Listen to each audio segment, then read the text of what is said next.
Okay, so we're gonna do Daf Lamed Aleph today, but I just want to mention a couple quick points from Daf Lamed. They don't necessarily have to be quick points, but we'll just mention them quickly. And we'll do this in honor of Brian and Stephanie Moretsky's wedding. So we were talking about the wrong place here. So we said that at first the Gemara wanted to say that everything's at the hand of heavens except from heat and cold.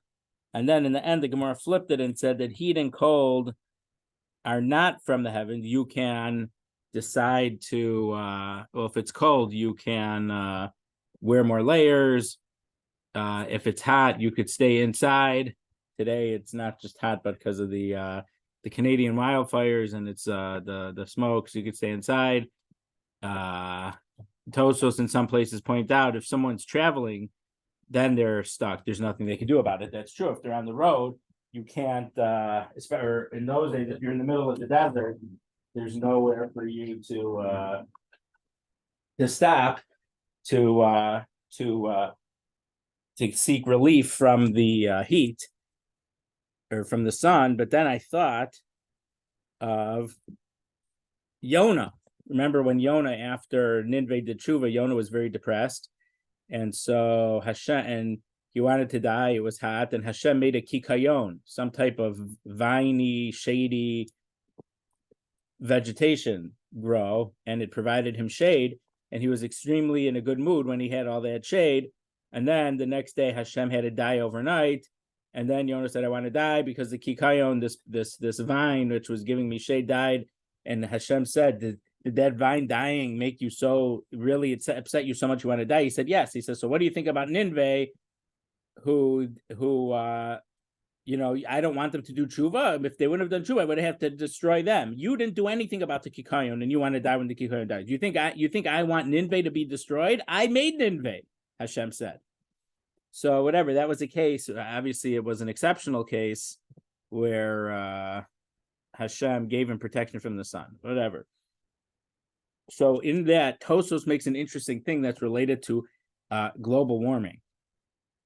Believe it or not, Ellie, I showed it to Ellie because I wanted to make sure I was understanding it correctly, and he agreed with me.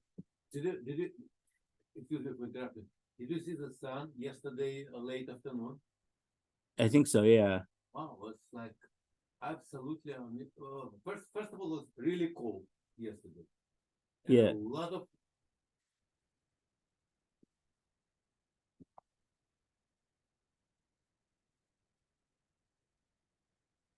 So Tosos says there's a Gemara in Bava Metzia that says the pasuk says V'heiser Hashem imchocha choli. Hashem is going to remove from you all sicknesses. This is the cold. So it sounds like cold is from the heavens, that Hashem could stop making it cold. So Tosos says that means that Hashem can make his world warmer, or give you clothes, and you don't need to worry about the cold.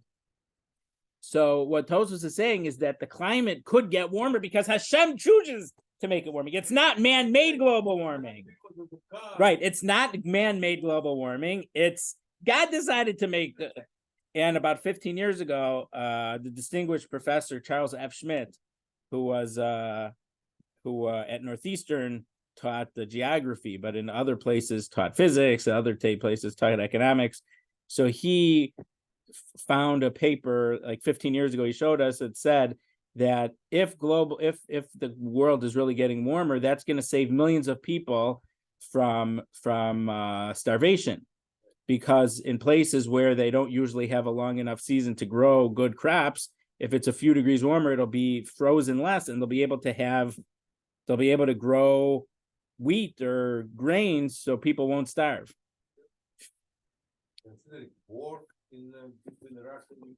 Believe it or not, I was in the store yesterday, and there was, I think, apple juice, didn't have a hechsher on it. It said concentrate from somewhere, Ukraine and Poland. So obviously they were able to harvest some enough apples in Ukraine to make apple juice and then ship it here. No, but this Tosfos says that there could be global warming, but it's Hashem chose to warm the world to save people from the cold. So that's not exactly what people talk about when they talk about climate change nowadays, but Tosfos on Daf Lamed Amud Aleph in Kesuvos says that. And then the other point, again,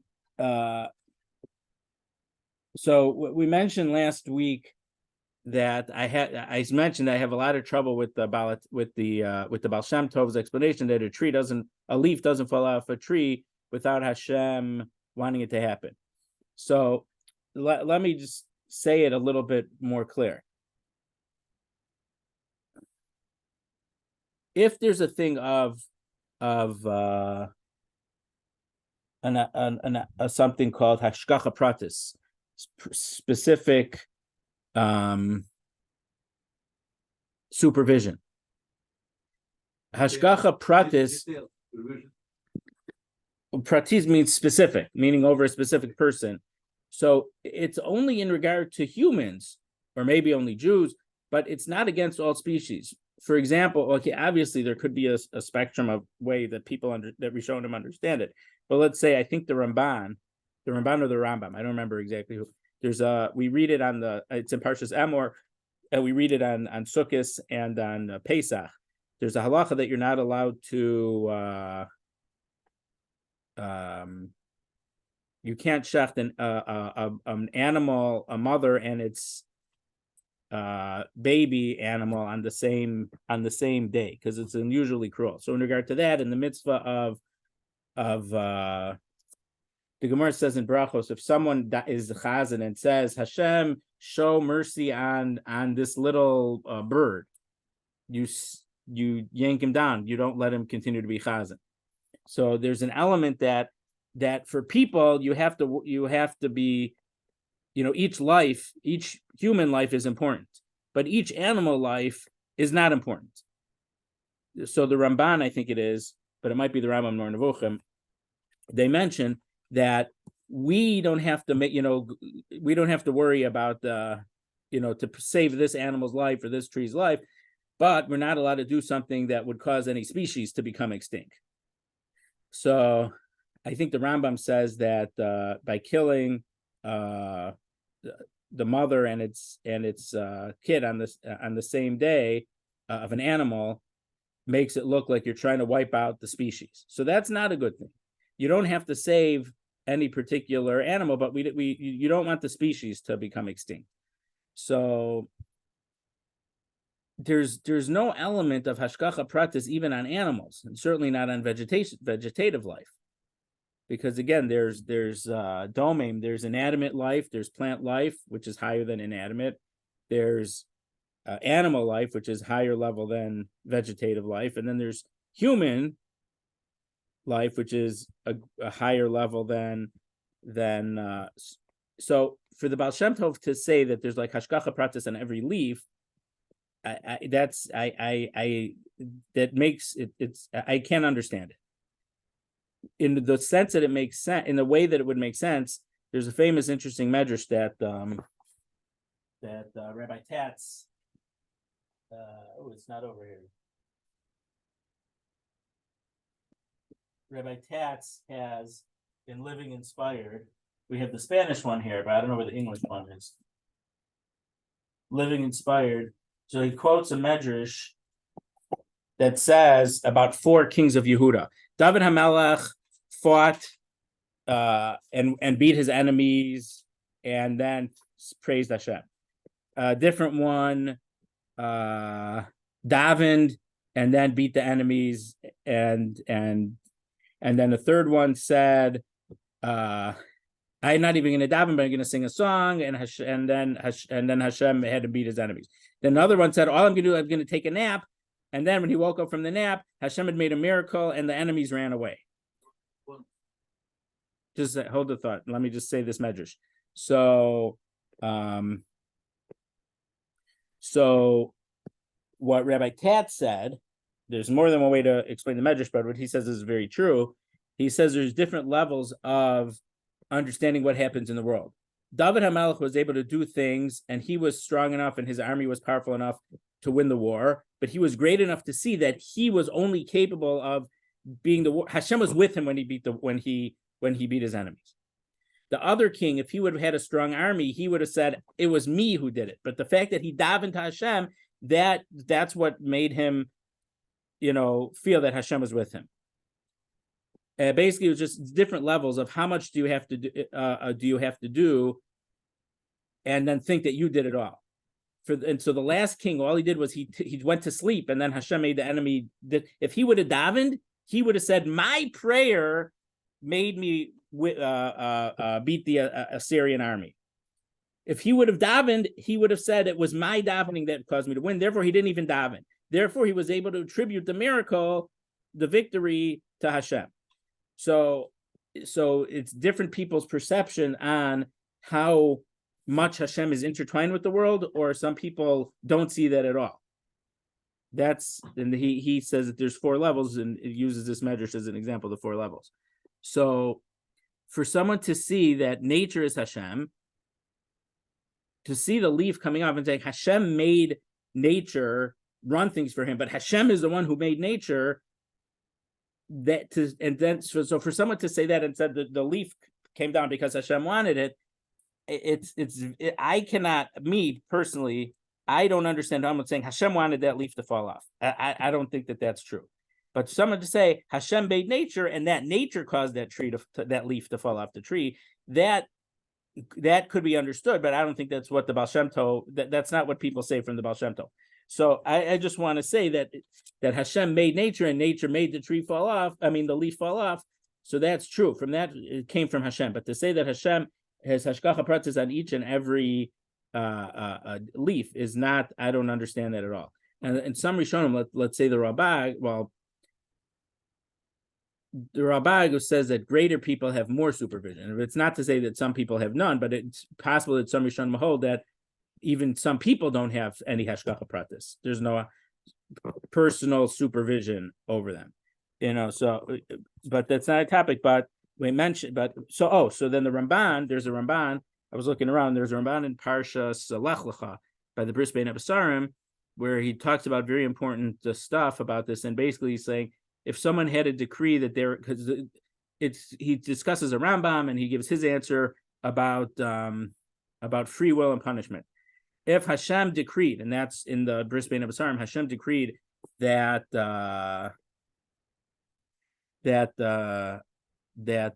Avram's descendants were going to be slaves in a foreign land, so then how come the Egyptians were punished? So I think the Rambam says in Hilchos Tshuva, he didn't say that this particular Egyptian was going to be enslaving or this or that. Oh, they were punished for So the Ramban says that they're punished because they went well beyond what regular slavery would be. They killed all the kids. They made them work all day, all night, or they gave them special bafarach, break. That's the Ramban's answer. So the Ramban there also talks about suicide. So the Ramban says if someone was decreed that they were going to die that year, but the decree wasn't that Shmuel was going to be the one to kill him. So Shmuel, who killed him, had free will. But then he says, "What about yourself?" And I didn't have time to look at it super closely, but he says that you don't have the right to commit suicide, even if you were going to be decreed that you weren't going to live out the year. That doesn't give you a right to kill yourself. So we did mention a little bit, I think, last week, that idea of if do you have free will or hashgacha pratis, and what about suicide? The fact that people could commit suicide probably shows that free will is stronger than hashgacha pratis. But I don't know. It's difficult ideas. But I had forgotten about this Ramban, and then I was looking into it and came across Ramban, so I wanted to mention it. So we are on Lamed Aleph Amud Aleph 31a1. So we had 3 answers of how someone could steal, and someone could steal on Shabbos. So the question is that your act of kinyan, of acquiring the stolen object, comes at the same time as the time you take it out of the private property into the public domain. So that's when you break Shabbos. So we were trying to understand, how can you have a situation where And because again, what our topic, and the Gemara is going to go deeper into this, we'll see it today, is that when you do averos that have two punishments, you get the stricter punishment. So in this case, you are machal Shabbos, so you get a death penalty for breaking Shabbos. But you stole something, you have a monetary obligation to repay what you stole. So we say that the only punishment you receive is, and again, we spoke from 2 weeks ago, this is talking about what Beis Din could enforce. Beis Din could only give you one punishment. We talked about 2 weeks ago, can you get kares and a monetary punishment? But Beis Din can only give you one punishment. So they'll give you the stricter punishment. You'll get the capital case for breaking Shabbos, and you won't have to pay restitution for stealing the object. So how could it be that when you stole the thing on Shabbos, you get both punishments? So the first case actually was still about the truma. So at the bottom of Lama Namad Beis, one answer was someone else sticks it into your mouth. And then we spoke about being liquid or not. Rav Papa says that someone put truma liquid into your mouth, so you didn't do it, but once it gets in your mouth, it becomes worthless. But you didn't swallow it yet. Rav Ashi says it's talking about a non-Kohen who was eating his own truma, so he didn't steal it. And so Rav Ashi says, so you're eating your own truma, so you get a heavenly death penalty for eating truma, but it was you owned it. Either you bought it somehow, or we saw a couple weeks ago that if your father was a Kohen, but the son maybe was a chalal or something, so he could inherit truma from his father, even though he couldn't eat it. So he owned it, but he wasn't allowed to eat it. But as he was eating this truma, he was ripping someone else's clothes. So it was two separate actions. And this, we mentioned that Rashi says that Rav Ashi holds that it's not clear that when we say kamle b'drabamine, that what Rav Ashi says, it's not agreed by obviously all Amoraim and not all Rishonim either. Some say we say kamle b'drabamine when the two punishments are for the same act and there's the same victim. Now, obviously, there's no victim when someone breaks Shabbos, but if you burn down someone's field or someone's house on Shabbos, and assuming the house was empty, so you didn't kill anyone, but it would be a similar thing. If you burn down someone's house and kill them, you'd be chayav misa for killing, because fire is considered a direct action from you, and you destroyed the property. And they have heirs somewhere else, Yorshim. So, but Shabbos, even though there's no victim other than yourself for breaking Shabbos, but it's the same act that you need to get punished for. Here, eating truma is one act, ripping someone's clothes is a separate act. Rav Ashi holds that we still apply the principle of kamle b'drabamine when the two acts have different victims, as long as they happen at the same time. And that's not admitted by everyone, and certainly not admitted by all Rishonim, but that's what Rav Ashi says. So now on the top line on Lamed Aleph and Aleph Gufa, Amar Rav Chisda Moder Rabbi Nechuna ben Hakana Begonev Chalbo Shel Chaver Va'achlo Shu Chayev Shekvar Nischai B'Gnei V'Kodesh B'Lidei Iser Chalev. Rav Chisda says Rabbi Nechuna ben Hakana, who said that a kares, when you break Yom Kippur, so even though that's a kares, it's a heavenly punishment and not a Beis Din punishment, still you don't have to make monetary restitution. Let's say you burn down someone's field on Yom Kippur, since you have a death penalty. It does. So he's saying a death penalty would nullify a monetary penalty, even if it's not a court-inflicted death penalty.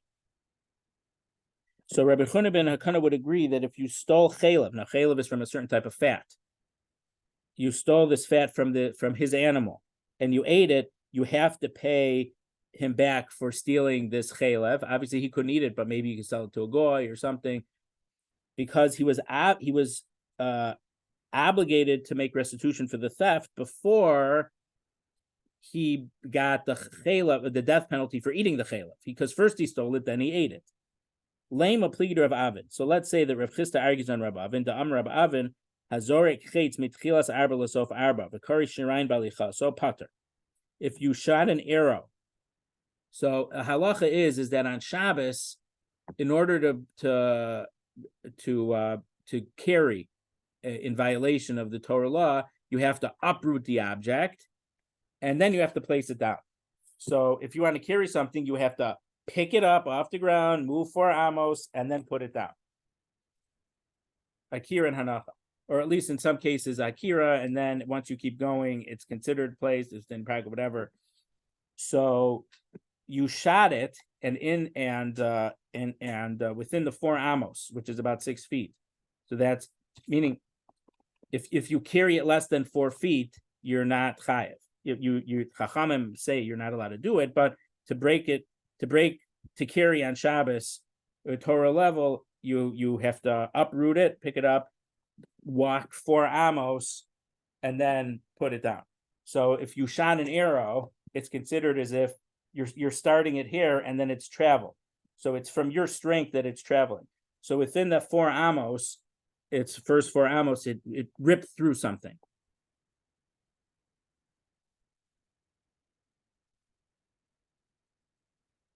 And it ripped something as it was traveling, you are exempt from paying for that. I will just assume it's some type of cloth object that you ripped, because that akira, that uprooted was needed in order to place it down.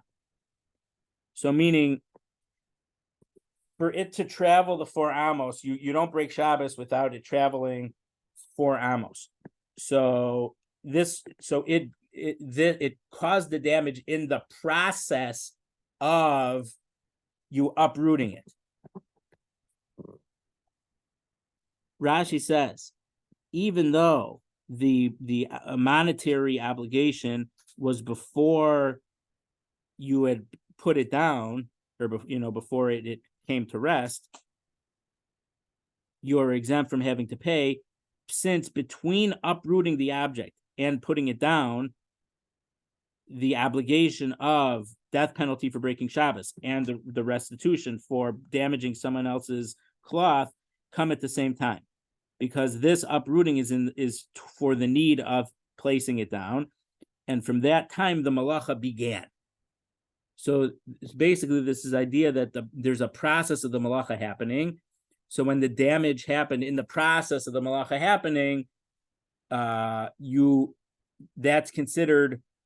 It's the process of it happening is considered one time, even though it's different milliseconds, but it's considered one time.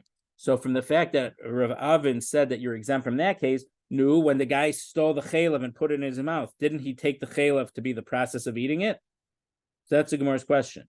There's no difference between the process of shooting the arrow and before it went to 4 amos, it tore someone's cloth, versus I stole this forbidden fat that belonged to someone else, and I ate it. Well, the fact that I'm going like this to put it in my mouth, that's the process of eating.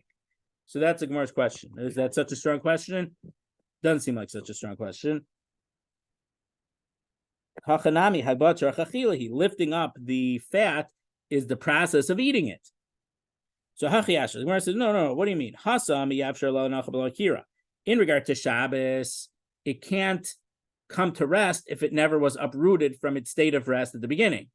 Remember Newton's first law, anything, the law of inertia, if it stays at rest, it's going to stay at rest. So the only way that it can travel is if you picked it up in the first place. I picked up the arrow to shoot it. But you could have eaten food without lifting it up. Because I think there's a machlokes between Rashi and Tosfos. Rashi says you could have, if you eat it within 3 tfachim off the floor, within 9 inches of the floor, it's still considered on the floor. This is a halacha, let's say, in regard to sukkah and stuff. If something is within 9 inches of the other thing, it's considered touching, even though there's a gap of less than 9 inches. Less than 9 inches, halachically. So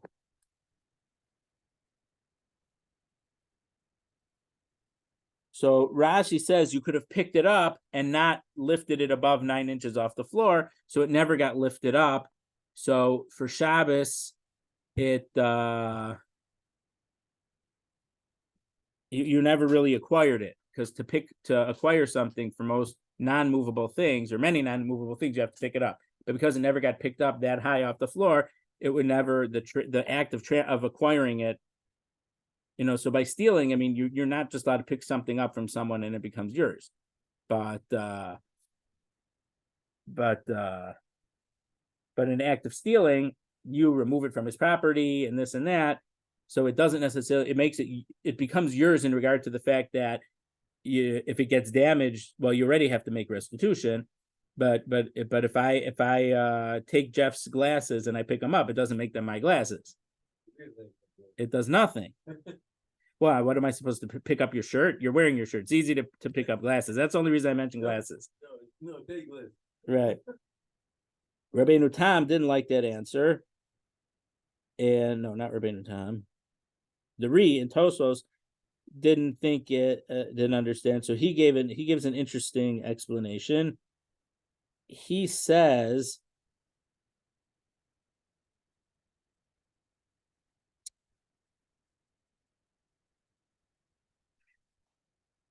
let's say that the chaylev was on a stick. So you didn't necessarily have to pick it up. It seems that Tosfos is saying you could have gone, instead of, taking a stick like this, if it was on a stick, you could have gotten it into your throat without touching it at all. And then it's a different chiddush, because even if you didn't do that, because it's possible that could have been done, it's considered as if you did it that way. That's what the Re says. But the point is that you ate it in a way where you didn't lift it up. According to Rashi, you lifted it up a little bit, but halachically you didn't lift it high enough to get it off the floor.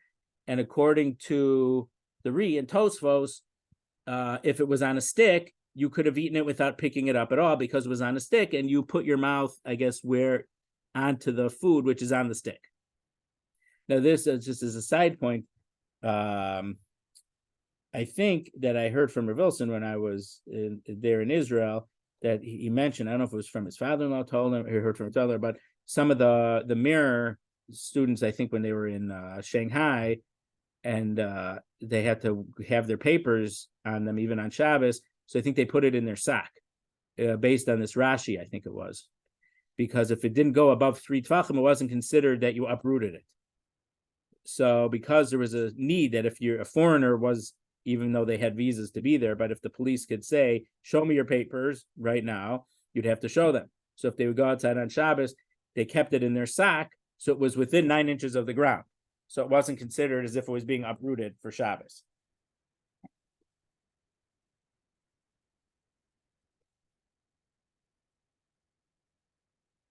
So eating, you don't literally have to grab the food to have this process of eating. We could separate the act of eating from the act of picking up and moving the piece of fat, forbidden fat that you're eating. But there's no way to separate the act of ripping from shooting the arrow.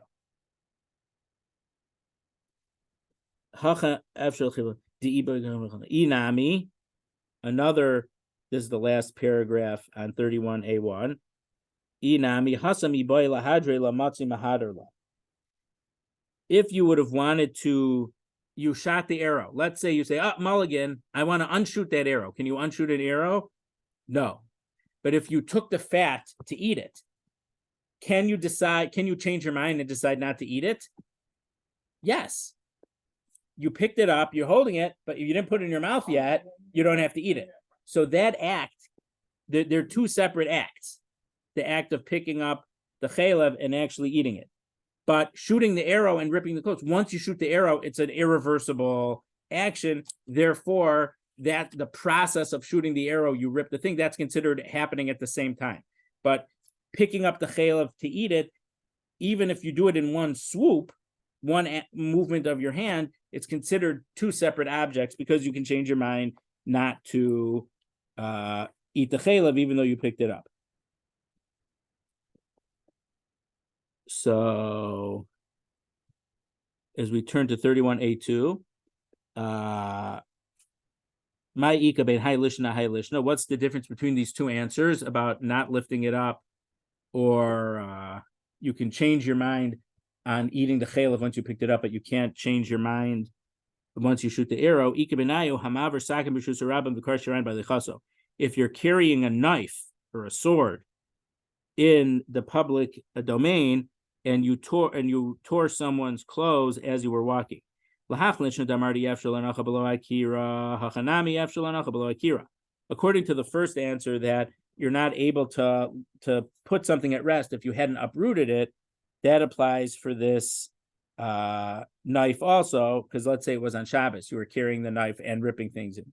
So once the knife is in the air, or it can't be placed without it having been uprooted from its initial state of being.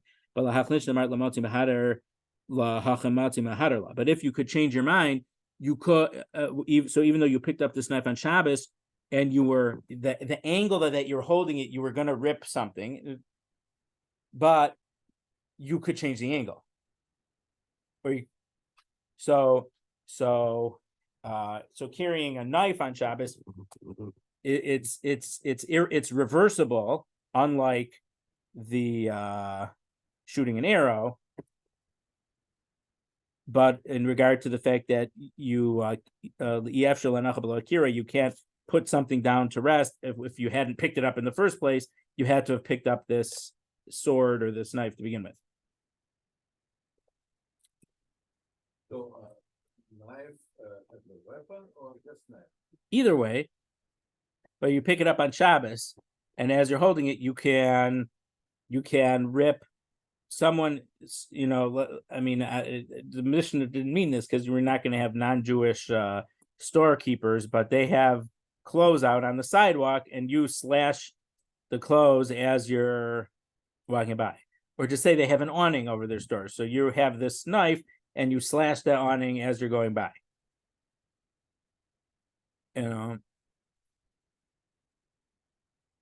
Or you scratch the paint off someone's car as you're going by. So Gufa, let's talk about the statement of Rabbi Abin about shooting the arrow. If you're shooting an arrow within the first, so you don't become chayav until it travels 4 amos. So it doesn't take very long for it to travel 6 feet, but it takes some. So in within that first 6 feet of it traveling, the Koresh Ryan Balichaso, it tore some type of cloth. As it was traveling, Pater, he's exempt from paying for them. Shakira Tzarchanachahu. Because uprooting that arrow, getting it started, is part of the idea of placing it down. So again, the idea is from this is that the process of performing the melacha on Shabbos, of making it go 4 amos, is concomitant. It happens at the same time as tearing or ripping these cloths. Masiv Rabbi Barabaye. So even though his name is Rabbi, it looks like it should be Bibi. Some achronim, there's a marsha, I think in Shabbos, it's either a Bebo. Basically, it's not pronounced Bibi.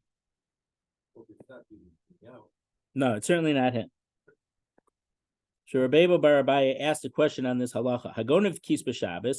If you stole someone's wallet on Shabbos, I mean, kis is a wallet, but those days they had money bags, not wallets. But it's the same idea. A pouch with money in it, right? Or maybe it didn't have money. Chayev, you have to pay back. Excuse me, your chayev misa. Shekvar nischayev b'gneva. Kodem shiavoli de israchila. So he's saying you're going to be chayev both. You're going to be put to death for breaking Shabbos, and you have to pay it back because you became liable for paying back for the theft before you transgress Shabbos. So they happened at 2 different times. What if you were dragging it along the floor, or you put it on the floor, you just keep kicking it a little bit at a time because it's a money bag, so it's something kickable, but you didn't pick it up and carry it. So are you chayiv in that case? Pater, you don't have to pay back for it because the breaking Shabbos and the theft happened at the same time. So what's going on here? So Rashi says, when you lifted up this money bag or this purse, you acquired it by picking it up. That's muktzah the same thing. Okay, it's muktzah. That's a durabanan, but minor. Muktzah is minor. Right. What's a punishment for muktzah? It's not a right. But if you were But if Megarviote, you were kicking it along, so you didn't pick it up, so you never acquired it by picking it up. So when do you become a thief that now, if it would get ruined, you would have to pay back once it leaves his property. So in regard to stealing, if you don't make an actual lifting it up to acquire it, when it crosses his property line, once it leaves his property, then you have made did your act of stealing. So in that case, the act of the theft and breaking Shabbos happened at the same moment when it went past his property line. So why should you be chayev for both, even in the first case, when you lifted it up? Say that lifting it up is part of the process of taking it out of his house. You couldn't take it out of his house unless you picked it up, right? You can't steal his wallet on Shabbos unless you pick the wallet up. So let the wallet be part of the act of carrying on Shabbos. So on 31A3, the case is you picked it up and you were going to hide it on his property. So your intention was never to leave it off his property. So therefore, are you allowed to carry something within someone's house? Yes, it's all a private domain. You can carry within your house on Shabbos, right, Mike? But outside you can't carry unless there's an eruv under most situations. But we're talking about a case where there is no eruv. So then it's a problem when you take it from his house onto the street. You're going from a private domain to a public domain, and that's not okay. Now, if you find something in the public domain already, by picking it up and walking 4 amos with it, 6 feet, that's also considered carrying on Shabbos. So that you didn't have to transfer it from a public domain to a private or from a private to a public. It was public to public, but it was laying on the street. You picked it up, walked 4 amos with it. That's also an act of carrying on Shabbos. It was also rabbinical, right? No. If it was rabbinic, it couldn't undo a dioraisa.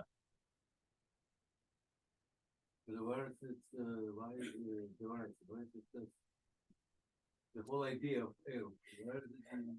The idea of the Eruv is to make the whole thing a private domain. But the limitations would be is that if it's according to many opinions, if it's a real public domain, you can't make just by putting up this is called the Chursa Pesach, a doorway. A doorway means you have a couple supports and you have a beam across, but there's free movement through. So is that really an enclosure? How do you enclose something? You build a fence or a wall. If you build a fence or a wall, you can't go through unless you put a gate, and then you could open the gate and close the gate. What the way our Eruvin are built here is called the Chursa Pesach. A Chursa Pesach means it looks like a doorway. It has a lintel, two doorposts and a lintel on top. And that's how it works. You have poles holding up, in our case, it's a wire. So I think our COVID Shavuos, where I translated several things about walls, because since we were socially distanced, even though Shavuos was the first time we were able to reopen, at the time, so I said, let's talk about walls. And I translated something from Reb Chaim, Rav Aharon's grandfather, and something from Rav Aharon's father, and then something from Rav Aharon. I ran out of time before that Shavuos. They all had to do with halachas about these walls. And Reb Chaim, when he talks about it, and there's a lot of hashkafa you could say on this too, but Reb Chaim says, based on certain inconsistencies between two different Gemaras, he says that to make a Tzursa Pesach, which is like our Eruv, the doorpost with the lintel on top, that acts as a wall of separation. If I'm planting, there's something called Kilaya Karen. You're not allowed to plant different species next to each other. And if one's wine and one's wheat, it's completely prohibited. You can't get any benefit. If you put a Tzursa Pesach in between them, it separates them and they're not considered next to each other. So Reb Chaim said that type of Eruv, at least according to the Rambam and the current opinions, that acts as a separation, but it doesn't enclose anything. What kind of enclosure am I making if you could walk unimpeded through it back and forth a million times? A wall or a fence, a real fence, it's an impediment. That's encloses. So if you want to build a community, okay, if you want to include people, you can't use a fence like this because anyone could walk out. So this type of eruv, the Tzuras Pesach, only acts as a separation. So in certain cases, you could use a Tzuras Pesach because there's a Reshus Rabbim there. But if you put the Tzuras Pesach there, it separates the public domain from the chutzner, from the courtyard. So it's not that it's enclosing the chutzner, but it's saying that the Reshus Rabbim is not part of this area. That's what Reb Chaim said. So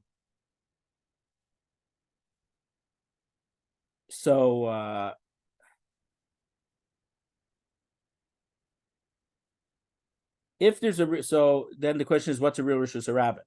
The Reshus Rabbim when the Jews were in the desert it was 16 amos wide, so between 24 and 32 feet wide, and there were 600,000 men. So some say that how many streets nowadays have 600,000 people on it? So there's no real Reshus Rabbim nowadays. Now Rav Aaron had a real zinger. He said that I think it was Naharda was considered was a Reshus Rabbim. And Rav Aaron said, how could it be that Naharda is a Reshus Rabbim and New York City is not a Reshus Rabbim? How can you say that if Naharda in the time of the Gemara was a Reshus Rabbim, how is it possible that Manhattan is not a Reshus Rabbim?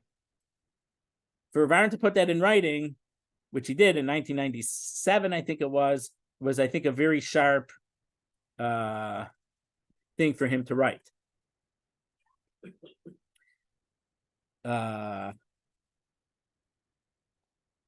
Or there's an opinion that if there's a street that goes from one end of the city to the other unimpeded, that city cannot become, you can't put an eruv there.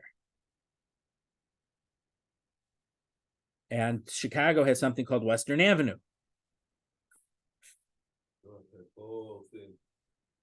So then some people are trying to say, oh, there's not 600,000 people on the one street the whole day. But they say, well, look how long this street is. Or go on Broadway in New York City. So, on one block, there's not 600,000 people. But on that street, there are 600,000 people. So how can you say that it's not a Reshus Rabbim? And if it's a Reshus Rabbim, you can't enclose it in an eruv. Only if something would be a Carmelis. Now, traditionally, Carmelis is a public area, but kind of the sea might be a Carmelis, the desert's a Carmelis, but they have a 4-lane road over here and say that it's there's a street called Okeechobee it's not in Miami, it's north of Miami. I forgot exactly where it is. It's a massive street. It's at least 4 lanes in each direction.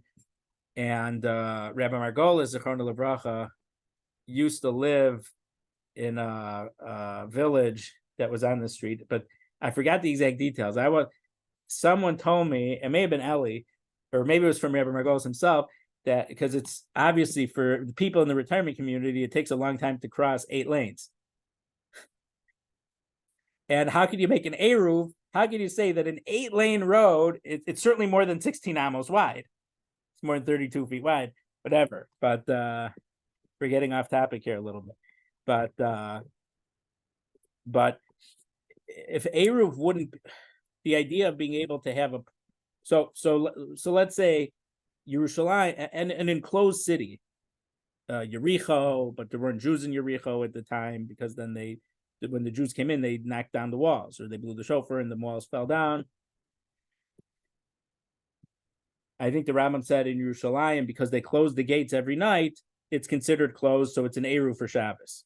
Nowadays, they don't close the walls at night, Shar Yafo and this and that and the other thing. Plus, there's roads that don't go through the gates. There's certain gaps. So a walled city, we could understand how a walled city would be enclosed. But in other cases, it's not so simple, especially if it's a big city. So the idea of having the eruv has to be midiraisa because the Rabbanan can't say, oh, do this eruv, and it takes away the Isser d'Oraisa of carrying on Shabbos. I think certain parts of eruv chatzeros are d'Rabbanan. But which parts, I don't know. I don't remember right now.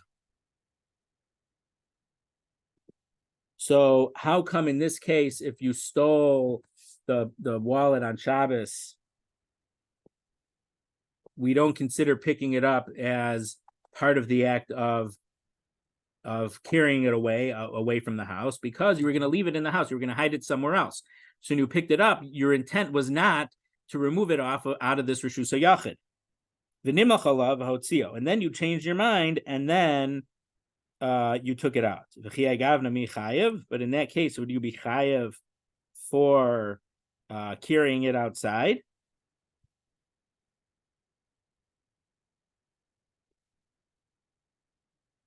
The Amar Rav Simon, we're 4 lines up from the bottom, and it's 31a3 on the left-hand column. But Rav Simon said in the name of Rav Ami, in the name of Rav Yochanan, Amar Rav Ami, Amar Rav Yochanan, Hamafana chafetz mizavis lezavis. You're removing objects from one corner to another corner. It doesn't mean literally from one corner, but within a room. V'nimlach, you changed your mind. Aleihav hotzian, and then you decided you took them out of the house into the rishus harab and pater. You're not. You didn't. It's not considered that you broke Shabbos. I mean, you did an avera, but it's not punishable by death. Shelo haisa akira mishav rishona lekach. When you had picked the item up, your intent was not to take it outside. So based on this ruling from Rav Ami, Rav Simon, in the name of Rav Ami, in the name of Rabbi Yochanan, by picking it up in the house with intent to put it somewhere else in the house, and then you took it outside, you're not breaking Shabbos on the Torah level, because the Akira, when you picked it up, you didn't have in mind that you were going to transfer it to a Rishus HaRabim.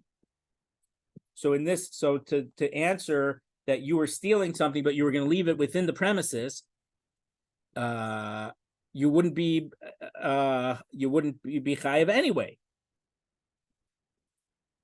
for Shabbos. So lo tema manasatzni. Okay, so you did. So don't say that you picked it up in regard to hide it or put it somewhere else on the same premises. Ela ema al manas lahotzio. So the word lahatznio and lahotzio sound very much the same. One has a nun, one doesn't. One has an ayin, one has an aleph. So it meant you picked it up with intent to take it out of the house. So then in this case, how come you would be exempt? Instead of going all the way out, you had stopped for a moment. So there was an interruption in your akira of picking up the object, and instead of walking straight out of the house, you had stopped. So there's an interruption of the akira of uprooting it, because again, to break Shabbos by carrying something, you have to uproot it and then change its domain, or walk 4 amos in the public domain. So now the Gemara says, well, Amad Lamai, why did you stop?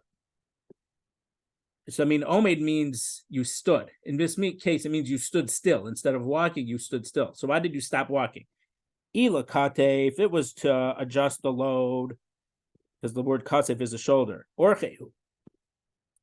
It's part of going when you're carrying something, you stop to get a better grip on it. So that's part of taking it. So that wouldn't be considered an interruption of the uprooting. So it must mean that you're talking about when you're stopping to rest.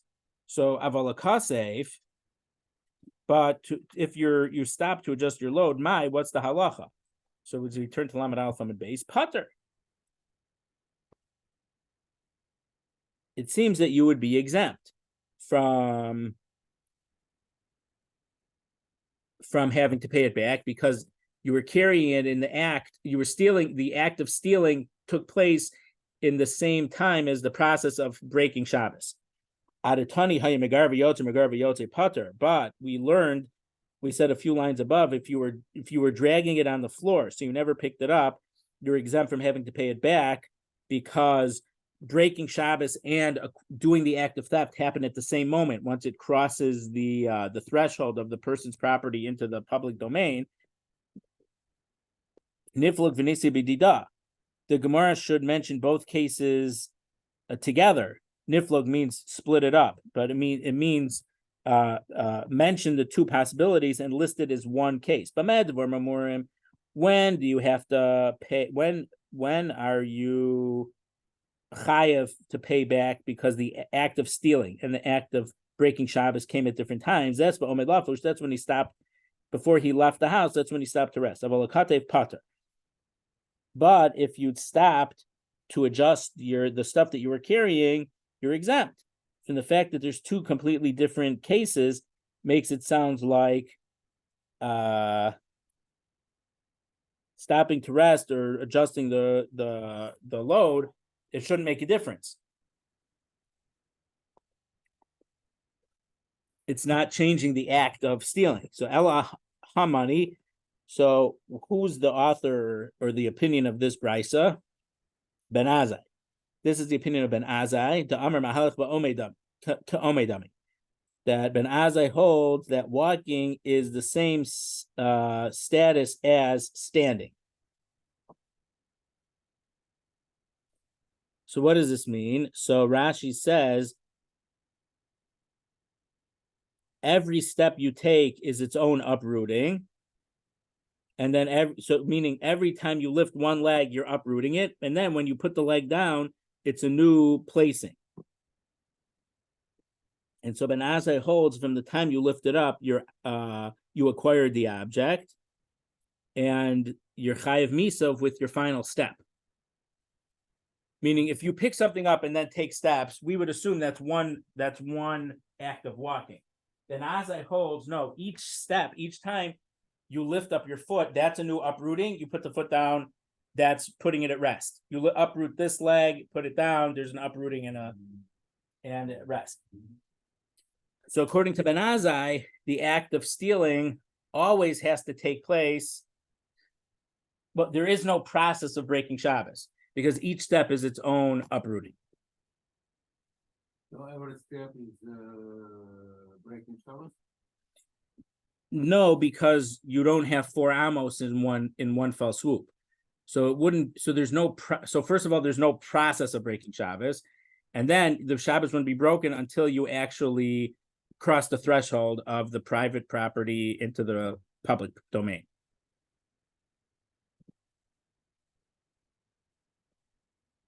Avolzorek mai putter.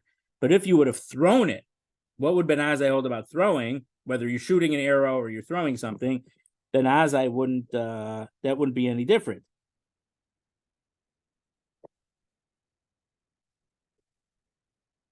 Putter, you should be exempt because you picked it up and then you threw it out the window or out the door. Act of throwing is from one domain to another is a problem on Shabbos. So in that case, even Ben Azai would have a case where the theft would happen, the act of theft and the carrying on Shabbos, hotzaah, the melacha of hotzaah, which again could either be taking it from a public domain to a private or private to public, or 4 amos within a public domain. If you would throw it out, you should be exempt because picking it up is the uprooting it, and so to pick it up to acquire it as the act of theft and it traveling on Shabbos through the domains, those are happening. The theft is happening in this process of the melacha of hotzaah happening. So therefore, you should be exempt from having to pay back for stealing the object because you'll get the stricter punishment from the 2 acts happen at the same time. So again, nifluk v'nisni b'didei, we should just make a distinction in the brisa and list it together. B'medvar mamurim, when are you chayav for both, for stealing and for Shabbos b'mahalach when you're walking, if it's according to Ben Azai? Avol zorek pater, but if you threw it, you should be exempt.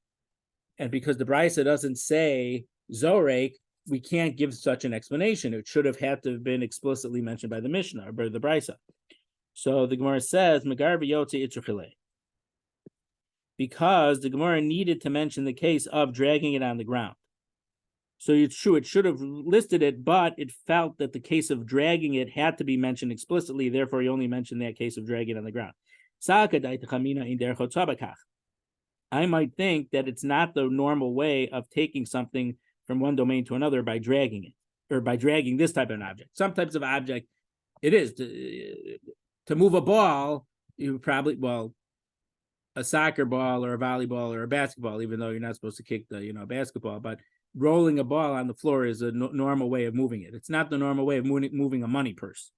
So I might think you wouldn't become liable because it's such an irregular way of doing it.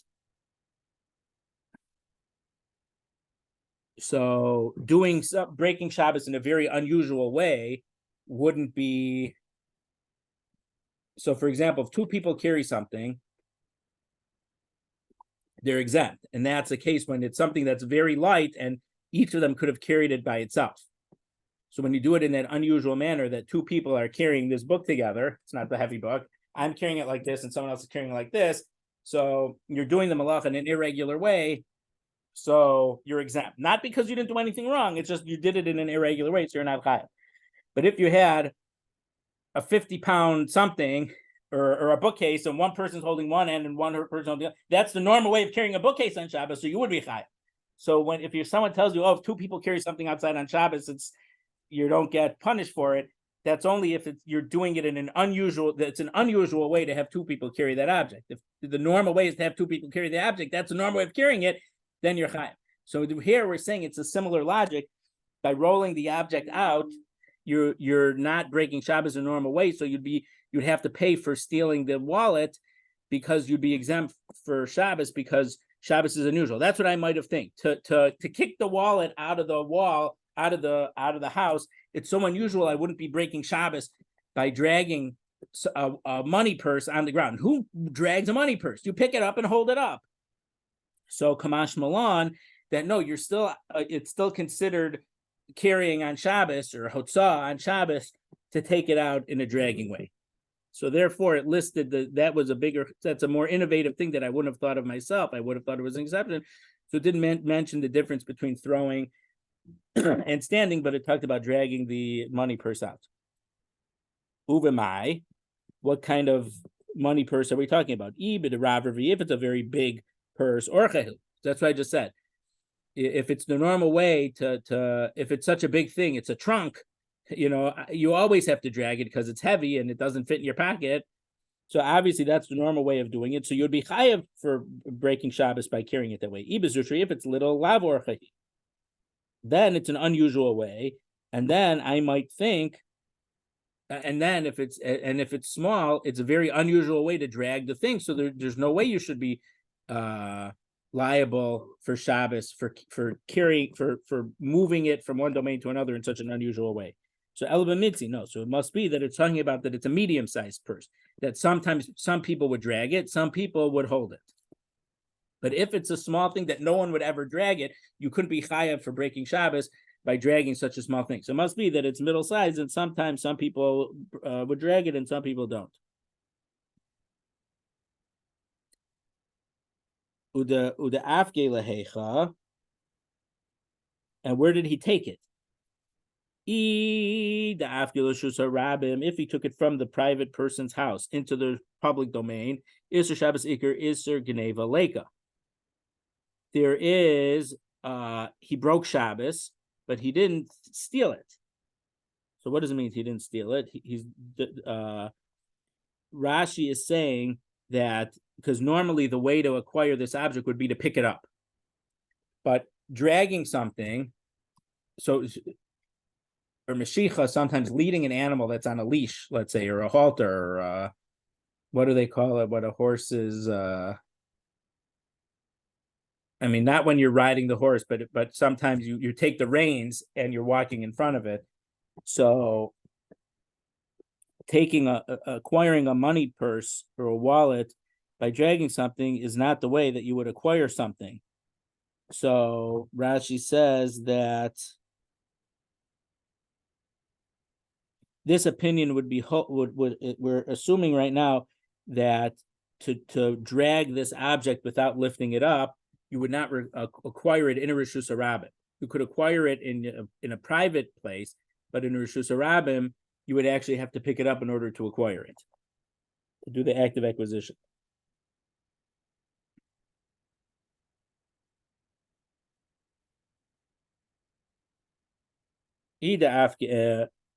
and if you took it from one private domain into a different private domain, instead of going from his house to the street, you live next to this guy, and so you went straight from your property to his from his property to your property. So you went directly from one Rishus HaYachid to another Rishus HaYachid. In that case, Isser Geneva Ika, Isser Shabbos Leika.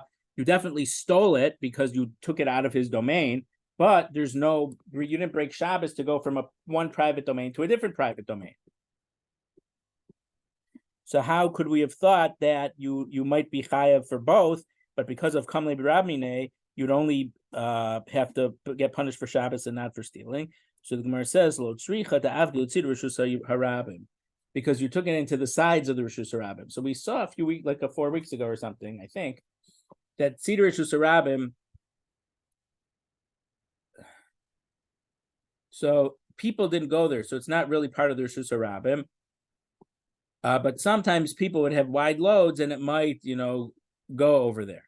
So Tzidar Rishus Harabim is a public domain, but you wouldn't be chayav for taking something from a private domain into that part. You have to take it into the part of the street where people walk in. Believe it or not, there are opinions who say that if you would walk, let's say, on a boulevard, and the boulevard has a median in the middle with trees or flowers on it, that median is a carmelis because cars don't go on there.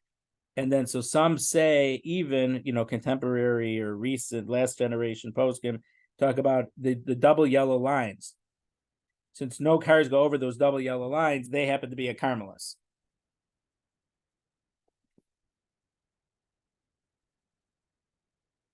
So because you put it in the sides of the Rishus Harabim, you didn't take it,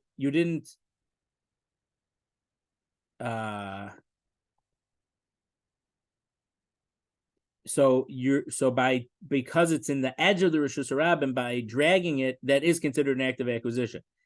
Dragging it wouldn't be an act of acquisition in the actual public thoroughfare, but on the side here, it is considered an act of acquisition. But according to which Tana does this work? Rabbi Eliezer, if it's Rabbi Eliezer, the Amar Tzidar Rishus Harabim, Kishus Harabim Damu, he holds the sides of the Rishus Harabim have the same set as Rishus Harabim, then Isser Shabbos Ika, Isser Geneva Leika. Again, we're back to the question we had before. You took it into a public domain, so you broke Shabbos, but you didn't acquire it. By dragging it in Rishus Harabim without picking it up, you didn't do an act of theft. You didn't acquire it from him. Isser Shabbos Ika, Isser Geneva Leika.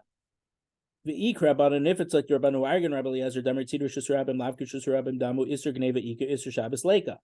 And according to the Chachamim who holds the sides, the edge of the Rishus Harabim are not like a public domain. So you stole it because you took it out of his domain, but you didn't break Shabbos because you didn't take it from a private domain to a public domain. So Liolam Rabbi Eliezer, we hold like Rabbi Eliezer that the public domain, the edges of the public domain is like the public domain. Rabbi Eliezer, Tzidar Rishus Harabim, Kishus Harabim Dami, Hani Milu in the Shabbos. Rabbi Eliezer held that the edges of the public domain are like a public domain only in regard to Shabbos. Maybe because of your pressure to go into that part, whether there's an obstruction or there's so many people, you have to walk in that part of the Rishus Harabim. So the edge is also considered the Rishus Harabim in regard to Shabbos. But in regard to acquiring things, to make a kinyan, to acquire something, Kani, he holds it's like a private domain. So you were able to acquire this wallet when you were dragging it in the Tzidar Rishus Harabim, the edges of the public domain. My time, what's the reason? It's not a place where the multitudes generally go. So therefore, by dragging it in that area, you perform an act of acquisition by dragging it, even though you didn't pick it up. So that's that. Rav Ashi explains the dragging situation is Kegon Shetzirif Yoda Lamata Mishlosha V'Kiblo. So you picked up the purse, but you never brought, or the money bag, but you never brought it 9 inches above the ground. You picked it up with one hand, and then you kept it low to the ground with the other hand. So it was never officially lifted up. Rava, and with accordance with the psak of Rava, Rava Yado Shel Adam Chashuva Lo Ka'arba Al Arba. A person's hand is considered a 4x4 cubit area.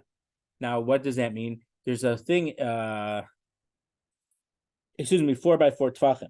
So for Shabbos, there is Rishus Harabim, the public domain. There's Rishus Hayachid, the private domain. A Carmelis, which is it's not private, but people aren't there. The middle of the desert, the middle of the sea.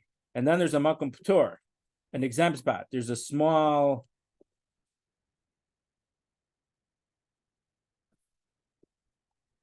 It doesn't work here because our mailboxes are curved at the top. But I think in Israel the mailboxes are flat, so that little area on top of a mailbox could potentially be a makom p'tur, an exempt spot. So you'd be allowed to take something off of the floor, the ground, the Rishus Harabim, and put it there because it's an exempt spot. So let's say you had your window was near the street level, something was on the ground in the street, and you could just pick it up, put it on that makom p'tur, and then you could reach and then from inside the house, you could reach from there and bring it into your house. You'd be able to take things into your house on Shabbos, and it's not going from a public domain to a private domain. So Rava holds a person's hand is considered by a 4 tefach by 4 tefach. So that's between 6 and 8 inches by 6 or 8 inches. So somewhere between 36 and 64 square inch area.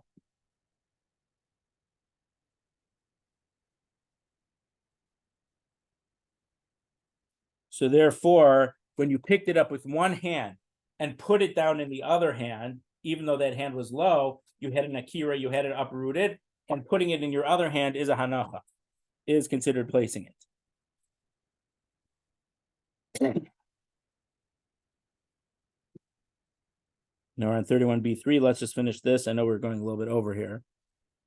Time-wise, Rav Acha Masni Hachi. Rav Acha taught it the Mishnah the following way, or the Brisa the following way, like Rav Ashi just said. Ravina Masni, and Ravina explained it a different way. Liolam da'avki l'Rishus Harabim.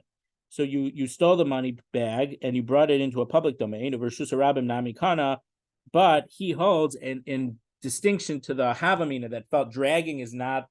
You're not allowed to acquire something by dragging in the Rishus Harabim. You have to pick it up. He holds that dragging is a good act of acquisition in the Rishus Harabim.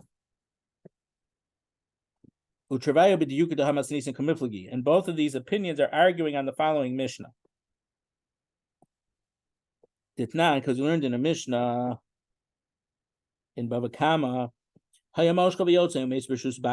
if you were pulling an animal out from its barn or whatever, and it died before it left the owner's property.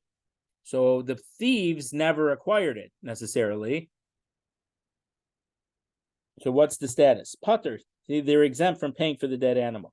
Higbio, but if he lifted it, or they took it out of the owner's property, umeis, and then the animal died, chayev, he has to pay for it. So Ravina Daik Meresha, Ravina learned from the first case of the Mishnah that if you were leading it, but it was still in the reshus it was still in the property of the owner, you didn't acquire it. That implies, though, that if you were leading it and it left the reshus, you did acquire it. And Rav Acha Daik Misefer, Rav Acha made a diuk from the second case that you're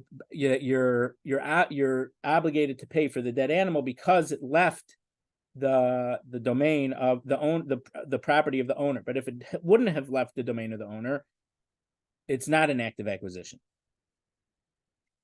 So Ravina Daik Meresha, Ravina made a diuk from the first case. If you were leading the animal and it died within the property of the owner, you're exempt for it's not considered that you stole it until the time of the Meisbishus Bailam. The reason that you're not liable for it is because it died while it was still in the property of its owner. But if you would have taken it from the owner's property and then it would have died, you would be liable. I just said this without reading it in the Gemara. Ravacha daik miseifer, and Ravacha made a dig from the second case. If you lifted it up or you took it out of the domain of the property of the owner, hotzaah dumya dahagba. So hotzaah, taking it out, is similar to lifting. Ma hagba da'asir say, just like when you lift it up, it becomes into your domain. Af hotzaanami da'asir say. So when you take it out from one domain to the other domain, it came into the domain of the thief. So it's not talking about where the thief took it into the Rishus HaRabim, into a street, into a public area, but he took it into, he lived next door, and so it went from one person's private property into the thief's private property, which were next to each other. Ravacha kasha reisha, Ravina kasha seifa. But okay, so it's nice that each one learned from the first half, but then what's he going to do with the second half? And the one who learned it from the second half, what's he going to do with the first half? So reish l'Ravacha lo kasha, the first part of the Mishnah to Ravacha isn't a problem. Kama delo as the Rishus which is violent bay. As long as it's not in, if it died in the street, he's still exempt, because until he got it into his own property, it's considered as if it's in the original owner's property, even when in reality it's in the public domain in between. Save Ravina Lokasha, and the second half of the Mishnah isn't a problem to Ravina. So Ravina, so the first clause of the Mishnah said if it died in the rishus, in the rishus of the in the property of the owner, you're not chayev, but that implies that if it left the thing, you are liable. Hotzaah dumya dehagba lo amrinan. We don't say that to taking it out has to be similar to lifting it up.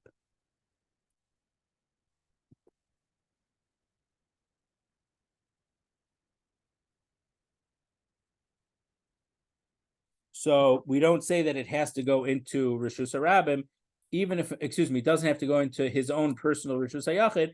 Even if it goes into the Rishus HaRabim, it's okay. So in regard to our halacha, we're saying that pulling something to Rishus HaRabim does make it yours, even though normally you wouldn't acquire that object by pulling it. Now, in the case of the animal, you're leading it by the reins. Okay, so we'll leave it here. So again, the whole thing, what we started with is we're trying to figure out a case where you're breaking Shabbos, you're stealing something on Shabbos, and the act of theft and the act of taking it from the private domain into a public domain, is it one process?